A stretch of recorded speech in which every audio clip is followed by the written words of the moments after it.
Hello everyone and welcome back to Spar&Brawl. This video is going to be on the US election. We're going to talk about Hunter Biden.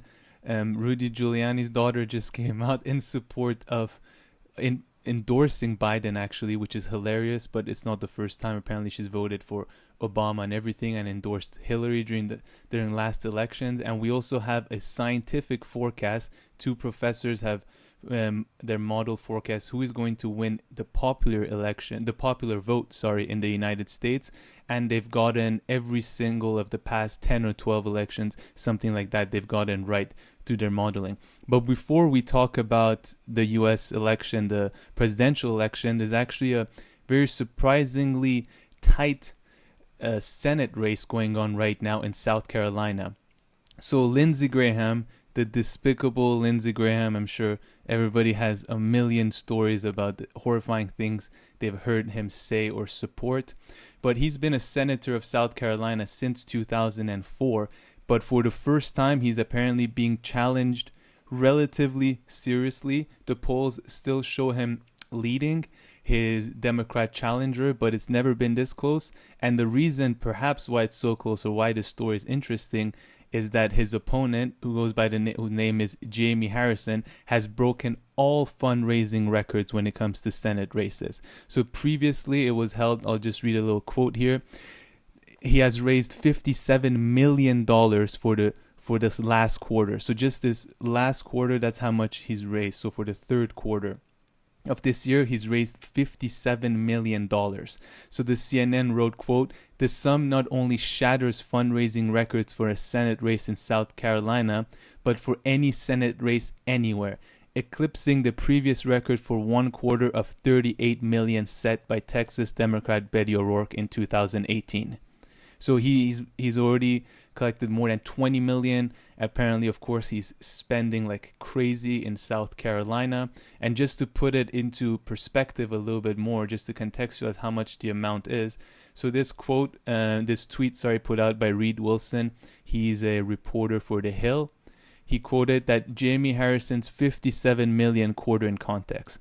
That's as much as Lindsey Graham had raised in his entire Senate career through June 30th. So in 2002, he raised $8 million.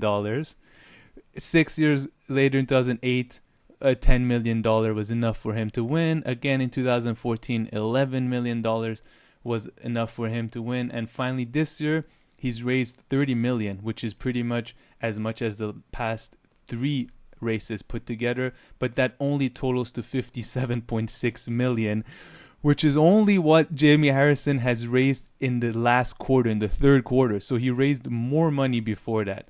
But that's just how much he's raised. So just a little bit about the challenger, Jaime Harrison. I didn't know much about him before hearing the shocking amount of money that he has gathered. So this is how the New York Times referred to him: the surprisingly competitive Democratic challenger.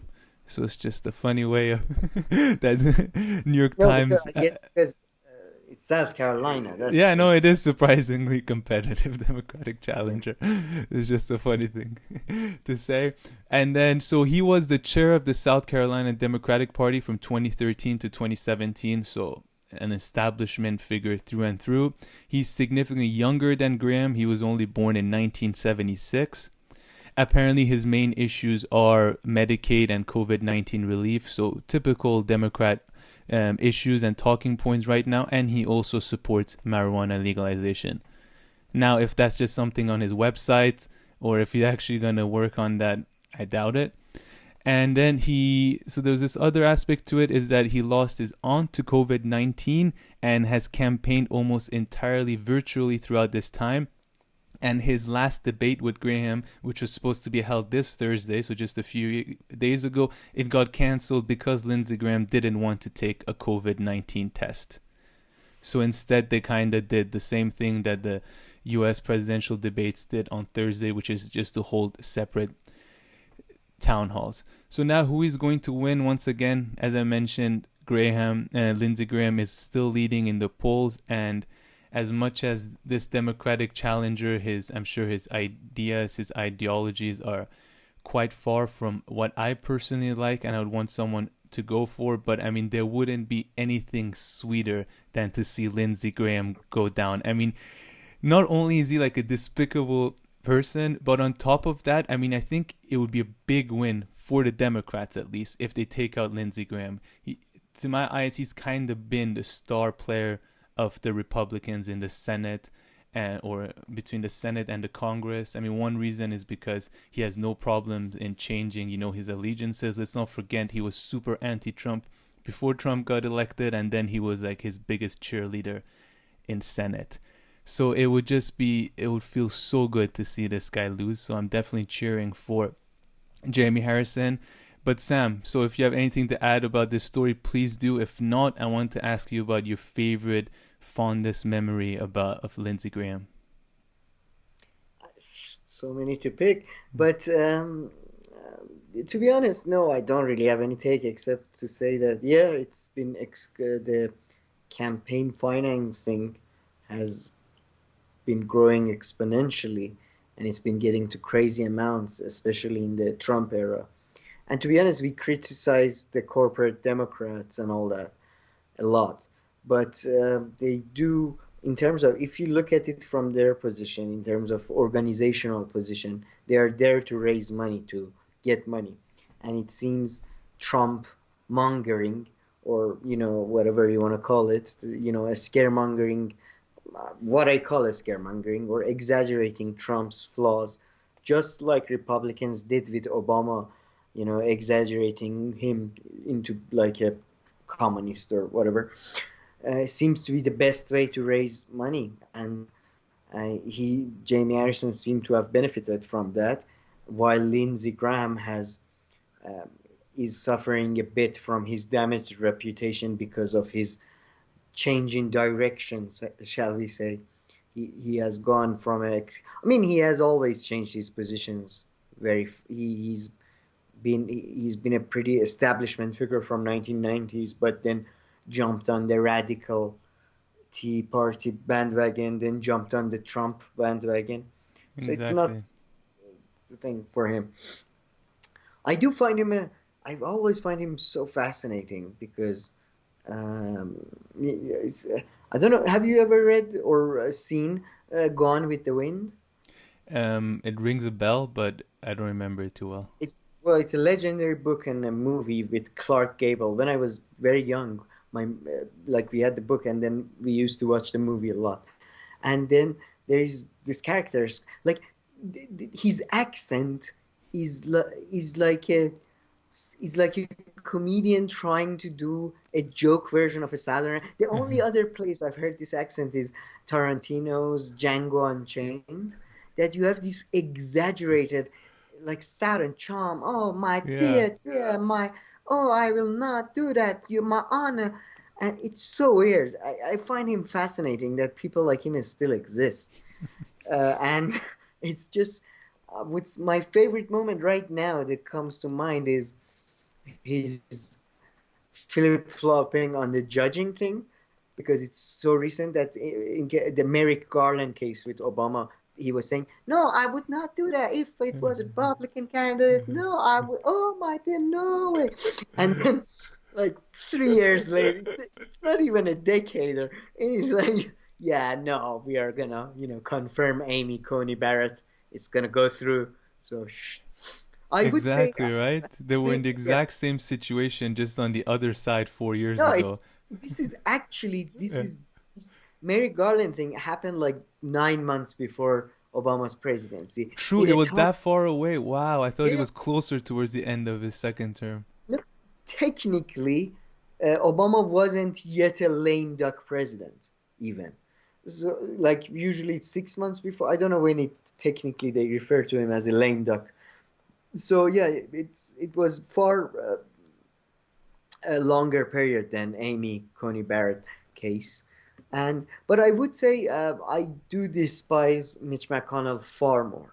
Just Mitch McConnell, I don't know why, maybe because of his slow delivery or something. They're all awful. There's no difference between them. They all work for the same corporation.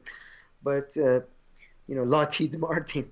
But Yeah, it's he's I find Lindsey Graham very funny. Like he genuinely is like a character, kind of like Boris Johnson and Trump in a way. It's like you don't see that in real life. Like nobody is like that anymore. No, It's I know weird. exactly what you mean. Yeah.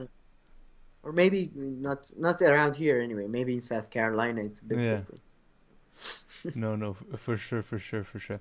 Okay, so that was just a little bit on a very interesting tight race going on in South Carolina. I mean, it's actually unclear how tight it is. The main story is that there's so much money, but the polls apparently are showing that Lindsey Graham is still winning, and they haven't had a If Democrat a senator in decades apparently. if a Or Democrat has a even a slight chance in South Carolina, yeah, it's a very highly, it has a lot of military people there, a lot of old people there, so tends to lean yeah, conservative.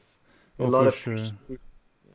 I heard a few things that were talking about some demographic changes, like in the suburbs, they're getting a lot of like support for Ethnic minority. Democrat, and apparently, but also not just, but also from women. There was some stat I can't Oh, remember all right. exactly, So, but Biden got like most of the votes when it came to women in South Carolina. Something like this. I wasn't too sure. So there were like a few factors here explaining perhaps some of the changes here. But okay, now let's talk about the U.S. elections, the presidential elections. There was a town hall just now, so instead of a debate, which I think was a big mistake by Trump, to have done this, we can talk about some more. But before, do you want to get into? And at the end of this video, of course, I will share with everyone what the predictions of the two professors are. But what's it called? Hunter Biden, right? He was in the news oh, again for something very. but, I found one part of it to be funny. to be honest, it's a two-part story, and it's a weird one. It's partially important, yet not. But I didn't watch the town hall, so I don't have any take on them. I don't know if they were useful or not. I like town halls in a way because you do get sometimes you get good questions from the public who are not like the African American lady that quizzed Hmm. with preconditions that quizzed Trump about Obamacare and was like, yeah, you need to allow me to finish because the public doesn't have the same rigorous vetting that the hosts or the interviewers have. Yeah. So that's what I usually like about Tom, but I haven't seen any of them. No, I just saw a few clips, but my point is more general. But I'll mention it at All the right. end. Anyway, it's something. All right. Yeah. Should I? All right. So the Yeah, let's Hunter get to Hunter Biden Biden a story. bit. It's a, to be honest, it became two stories.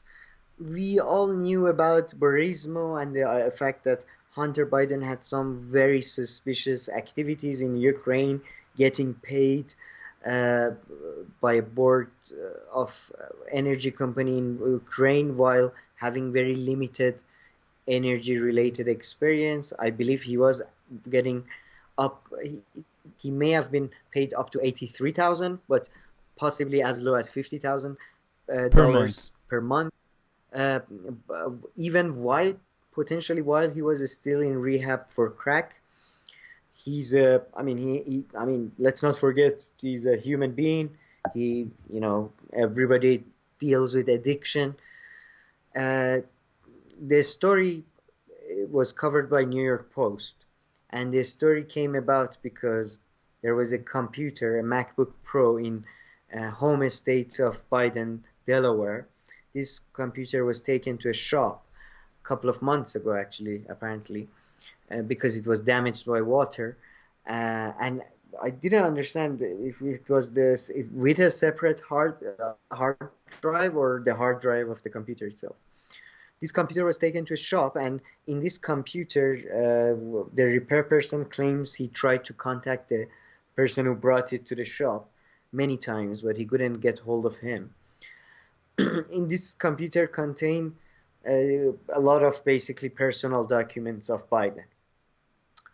There were the non-important stuff was his personal stuff, which includes some 12-minute video of him engaging in a sex act while on drugs. There are some inappropriate pictures, but those are his personal stuff, and I don't really. I mean, even some outlets that I respect puts his picture, which I don't think was appropriate because that's his personal. It's like stealing somebody's family album or whatever.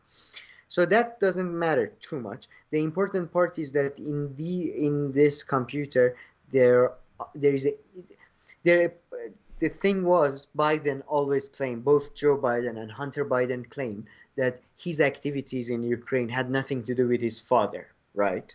His father was not, and he never discussed Burisma with his father. And this was happening all legit in a separate thing, all that. Well, the thing is that there is an email which seemed to suggest that Hunter may have actually discussed issues with his father. I mean, it's not New York Post, which published it as let me quote them, a smoking gun email. But it's not really a smoking gun email. It's a gentleman called, sorry, the name just went. It's from a man named Pozharsky, apparently a Ukrainian businessman, reportedly Burisma's number 3 executive, asking Hunter for advice on, this is a quote, advice on how you could use your influence on the company's behalf. This seems to, we don't know if Hunter acted upon this request, but at least it was suggested to him by executive within Burisma. And I suppose if I was Burisma, I can't see any other reason why else did we hire this guy and are paying him money unless we are using him for his influence. So that's the big part. I mean, it's the big part in a way that we rarely get such hard evidence on Washington or political corruption. It's usually, not, we don't have such hard evidence. That was part of the story.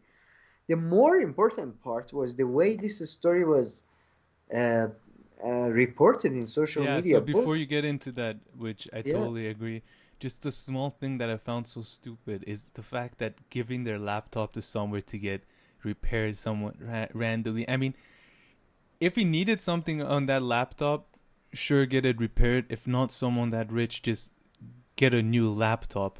And then I love how they forget about the laptop at the store. I mean, just it was so interesting. Stupid, the whole thing. Katie Halper and Aaron Mata were talking about it, and Aaron Mata seemed to have suggested or thought that it was probably Hunter Biden himself, like it's typical, because he seems to be a bit of a foolish person, shall we say? Because the one of the things that gave it away that it was connected to Hunter Biden was that it had a sticker of Biden, his brother who passed away from cancer, a sticker on the MacBook, which is. And famously, Hunter had a relationship with Biden's wife after his passing. Joe Biden does a very well job of explaining that. Have you heard his reasoning? Not reasoning, but the way he talks about and stuff is like very well. And he talks about, two people who are grieving and they found themselves during this moment and stuff. Very, very poetic, very nicely put together. In the end, this is like, tabloid shit. No, 100% agree, yeah. So, but I personally, the sticker made me think, though, that this may have, Katie Halper was suggesting that, and I think that's more of I think it was a setup, probably, because it's just the sticker. I don't know, man. I can see him, like, this is the laptop he uses. He's like, I don't know. I don't know him, but I can see, it's so goofbally. No, but who forgets the MacBook Pro? Like, it's not even... It was part of the foundation or something. Who knows? That's what I'm saying. Just throw that computer away, buddy, and get a new one. I don't know. I find it difficult, even if you're a drug addict, I find it difficult to believe that you forget a computer which has a 12-minute sex tape on it with you, not just some random sex tape, by the way. Who knows if you remembered that was on it or on that? Who knows? What do you mean? I don't know. If I was. right now we're just like, If I was a betting man, I wouldn't bet even a drug addict would forget that. It seems to me to be like, I don't know, it just No, seems if I was memorable. a betting man, I think he just took it there for some reason, and then like 2 weeks after that, he's like, I don't even need this laptop. I'll get it later or something, and then it But just maybe, goes maybe on. I can't deny that could be the Yeah. case. But the whole sticker and not coming back and the sex tapes and all that, But it why all would someone makes steal it and then take it to that shop? If they stole it, they would just take it to have a no. cover story. Well, they covered their tracks and like it's been you Smart. like It's one of the good covering. no. Look, They but took it wait, from. and the fact that it came out in October, which is famous for October surprises. Yeah. I mean, I think they were trying to use it to sort of do the whole Hillary email repeat of 2016, but I don't think it's gonna catch on as Oh much. no, it's for sure not gonna catch on. That's for sure. But Well, yeah, and so let's get that, to the second part of the story, yeah, yeah, the which is yeah, yeah, Facebook and Twitter, very interestingly, which I've defended whenever the Facebook at least taken a stand on free speech, but Facebook and Twitter both they both pretty much banned you from uh, sharing the New York Post story. And by the way, apparently I wasn't familiar with New York Post a lot, but apparently New York Post is a bit of a tabloidy thing in yeah. US. It's kind of a Daily Mail of UK kind of bullshit. They and by the way, Daily Mail does that a lot. They cover a lot of politicians' scandals, but they usually focus on the more sexual and scandalous parts. So, but I think in Twitter you could share, or on Facebook you could share this story, but when people couldn't click on the link to go there, which to me was the most brazen case of censorship that I've seen in at least recent months in terms of these organizations so openly acting on it and basically blocking the sharing of this information. I just read about an hour ago that Twitter is changing its policies to because there has been such a backlash Yeah. against. I like to say I am very happy that the platforms we are sharing our content on, YouTube, seem to have not done that. It's interesting. Google and YouTube seem to be largely, I don't know. Sometimes you hear stuff about automatic unsubscription of certain people, but I've never seen any hard evidence. So I'm very happy that at least somebody's, allowing freedom of speech or Yeah, no, whatever. this is absolutely absurd, and I don't know. I don't know exactly what was everything that was written in this article and what their reasoning was. But last week, in a video that just we posted last week, I talked about how, in the case of blocking QAnon, there I thought there were some, and I say why in the video, and then Sam kind of opposed it. There were perhaps some legitimate reasons, Justificate. Yeah. justification to do this. But I mean, I'm pretty sure if I break these two down, none of those I think would apply to this one. And if censoring someone like QAnon leads to such blatant censoring of such stories, then maybe that's definitely something we shouldn't do. But I like to think that there is some differentiation that you can make and some clear cut categories and styles of perhaps removing some kind of harmful content I rather think, than censoring. I mean, this is a bit of a repeat of our last Yeah. discussion, but I think the differentiation has been made. You have speech, then you have incitement of violence, then you have libel and defamation. So Which I is think that's something that enough. QAnon does all kinds. Yes, Built I on think that. if you do that three types of Yeah. category, defamation, libel, and I mean defamation and libel are both same thing. One is written, one is spoken, and incitement of violence. You should definitely be legally uh, restricted, whatever. But it was it was very what I mean that was the awful worst part that Facebook and Twitter did that. And But I'm more what was the shocked with sorry, yeah. sorry, the most annoying part was these I don't know what clowns, fucking retard. Sorry, shouldn't use that word. Yeah. It's a medical word. But these these liars, the only thing you can describe them is, that have been spreading lies about Russia, that have these, in my view, xenophobic monsters that have been for 3-4 years have been filling our ears instead of important issues, from, I don't know, sex trafficking to environmental degradation to corruption. They've been focusing on bullshit Russian stories with no sources, with no backing, with no evidence. They keep tweeting that, yeah, you shouldn't share this story. Everybody should understand from the sources that this is a operation by Russians. This is, oh, for fuck's sake, just shut the fuck up and go away. And yeah, the I mean, fact that everything is people Russians can with the watch, that's, Democrats. Everything is Russia. yeah, I anything mean, the that is, fact that Biden is getting old is Russia's fault. I mean, everything comes down to Russia. yeah, but it's just, you have been saying, you have, Yeah. from the smallest of the shadows, you have concluded that for the biggest, yeah, Putin, is controlling Trump like a Manchurian candidate, based on what? Based on the fact that he may have some business interest in certain parts of Russian economy.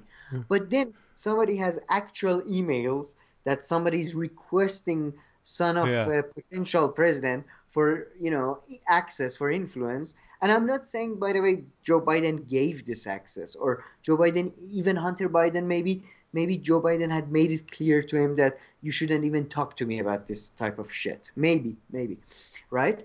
But this is newsworthy. Like, this is not bullshit. And these self-righteous pieces of shit, it's just. And by the way, what was, I think on BBC Persia or something, the same 2 days that this story happened, what was the top news there? Trump declines to deny QAnon conspiracy. Yeah, that's worth coverage. But energy corruption by sons of officials, Yeah. that. No, for sure. So sorry about the rant, but Yeah, no, yeah. 100%. Couldn't agree more. And I mean, these mainstream media people just used to them disappointing us. But now Twitter has added itself. I'm surprised that Facebook and Twitter did the same thing, because Facebook haven't been as ridiculous as Twitter. I mean, Twitter, it's been a month. It's as if they experiment with these weird things of censoring. It's as if like one afternoon they come up with it, and then they feel like the next morning they have to implement this new form of censoring. And then it backlashes. I don't even know who they're sucking up to. If it weren't for Trump, their platform would have died 4 years ago. I mean, this guy single-handedly, I think, revived Twitter. So I'm not saying because of that they should love him or do Trump any favors. But why they've decided to go down this road is quite confusing to me. The thing is, they made a huge mistake when they started the whole, like, evaluating tweets based on like how authentic, I suppose, or how reliable it is. Yeah. So the problem, they made that. It's kind of like Facebook a few years ago with the whole hate thing. Whenever, now they're in this game, and they're desperate, so they try different things. But this was the case. I think this was a very simple case of a corruption. People who have money in, people who work in these organizations. There is a revolving door between them and the Democratic Party, and the people who fund the Democratic Party. And again, many people who fund the Democratic Party also fund these companies, right? So this was a clear case of them trying to basically control this story and not allowing it to become viral. There was some backlash, but I do think they actually kind of succeeded. It didn't become a huge, it never became half as huge as the Hillary emails or any. No. It might be more to do with Corona and all that, but who knows? Which is a big story, which I think even if it was properly covered, I still don't think it would have really made a difference to Biden's chances of winning this election. But I mean, it's 100% big news, however it happened, whether it was a setup and they stole his laptop and waited until now to put it out, or, he's like, oh, let me take my laptop to this shop and get it fixed, or somebody, whoever. I mean, if the computer's from the foundation, you should have just given it the foundation. So apparently, it had the sticker of the foundation related to his brother, right? Yeah. I'm sure they have an IT guy. Just give it to the IT guy. I Let him suppose they handle it. couldn't have trusted their own IT guy. Yeah. He wanted to go for. I mean, it's just yeah. I don't know. It seems too idiotic, even for a fool. But Hey, we've seen stupider things. But okay, if there's nothing else to add, I can share the very predictable yeah. No. forecast of these two professors. So their model has been getting the popular vote right for, I can't remember how many elections they said. They're two American professors, and their model is based on economic indicators, so how the economy is doing, as well as polls. And then they give more, like they weigh the state of the economy and the polls more as they get closer towards the election. So that's kind of based on their formula.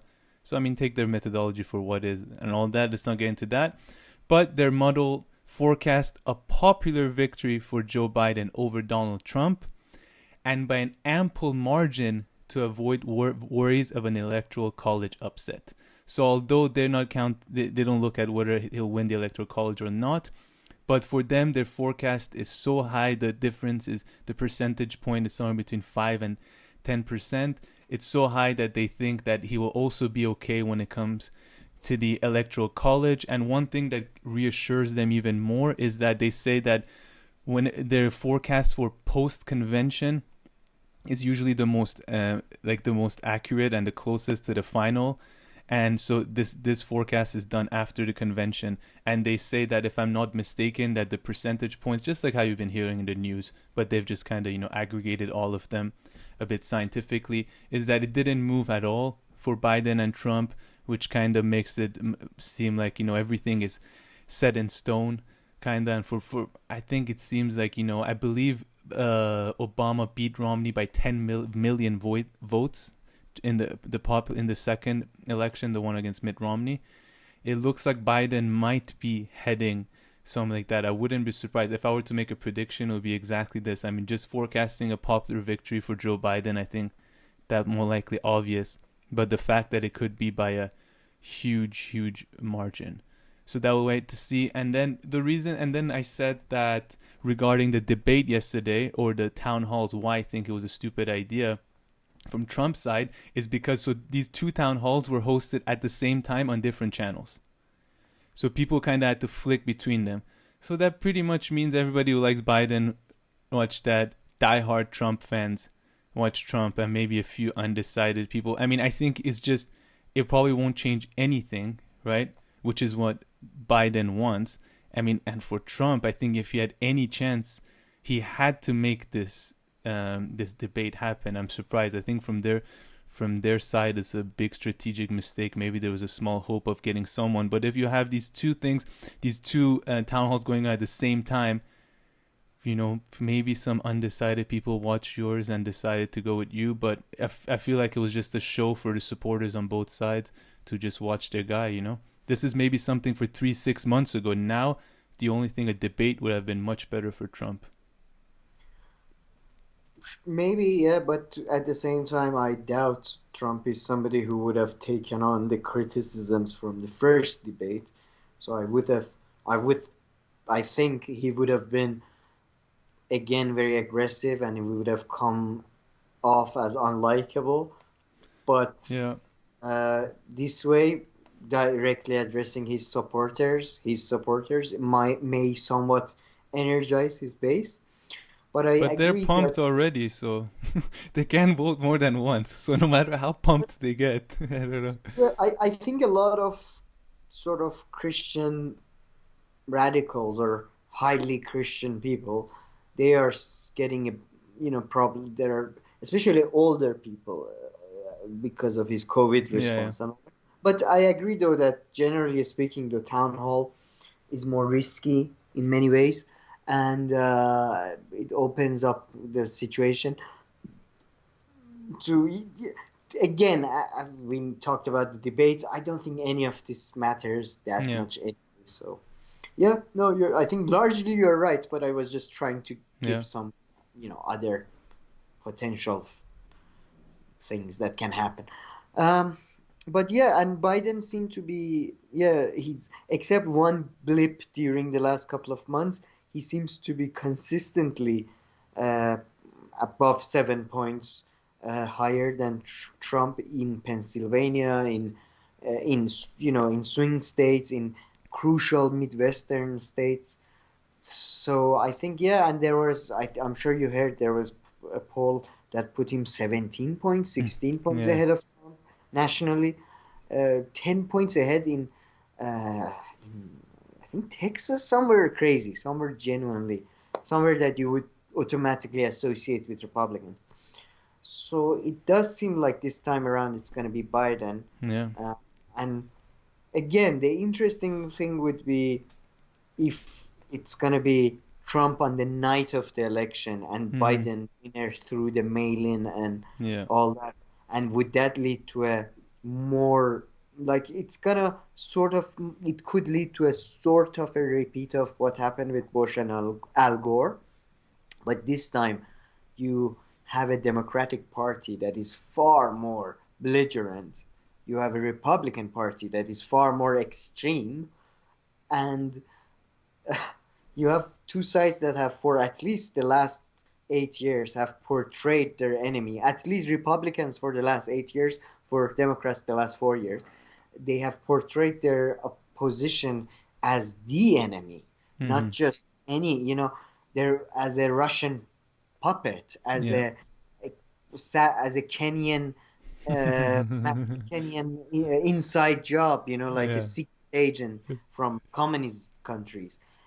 When you start portraying your opposition like that, for whatever reason, people can get hyped, and there's a lot of guns around. So it's gonna be very. Yeah. I hope it's gonna end up safe for people, but who knows? Exactly. And apparently the early votes, the mail-in ballots, apparently although they go in early, they get counted after, and they're disproportionately Because Democrats who have been using them. not everywhere, but a lot of states have the law that you can't count them Hmm. until the day of the election, and so it's filed, obviously. Yeah. But kind of makes sense. But yeah, it's gonna be very interesting to Yeah. see what happens. And let's not forget the US system is all about electoral college. Hillary Clinton actually won the popular vote. But of Yeah, but course, three knowing where million the, difference. yeah, but knowing where it's kind of like knowing which way the wind is blowing, when you look at the popular vote, but it won't tell you exactly what is happening in I each mean, I state. the yeah the interesting thing always, the interesting example is always California, I believe, with 40 million people, has two senators, and Idaho, I believe, or is it Idaho, with 500,000 people, also has two Yeah. senators. So that's how electoral college Yeah. works. Yeah. Yeah. Okay, all right. So we shall see what will happen, and of course, we're going to follow the national elections closely, but also this Senate and the senator race for South Carolina, which really caught my attention this week. So we're going to see how that develops. And that's it. So whether you like this video or if you hated this video, please make sure to like and subscribe, and we'll see you all next time. Yeah, love it, hate it, just like and subscribe for now. Later on, when we're famous, dislike us, whatever.